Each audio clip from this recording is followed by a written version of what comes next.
लेकिन आप मुझसे पूछेंगे तो वो मेरा फेवरेट नहीं है, क्योंकि मेरा इमोशनल जुड़ाव उसके साथ एज अ क्रिएटिव पर्सन है।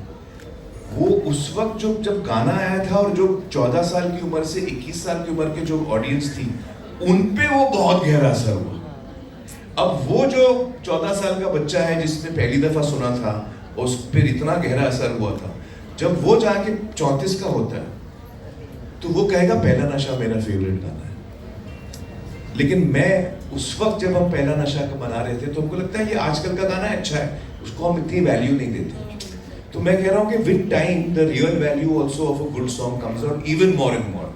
वो गाना और हमको अच्छा लगता है, समय के साथ में वो बुझता नहीं है, वो और उसके अंदर एनर्जी आती है।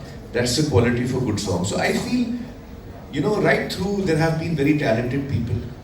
मेरा तो इन जनरल ये मानना है कि हर पीढ़ी जो है वो पिछली पीढ़ी से 2 कदम आगे होती है, क्योंकि उसको वो उस पिछली पीढ़ी से सीखने को मिल रहा है। 50s 60s के जो म्यूजिशियंस हैं उनसे आज के म्यूजिशियंस नहीं सीखा है। तो वो आप हमेशा, जैसे आज मैं देख रहा हूँ एक्टरों को,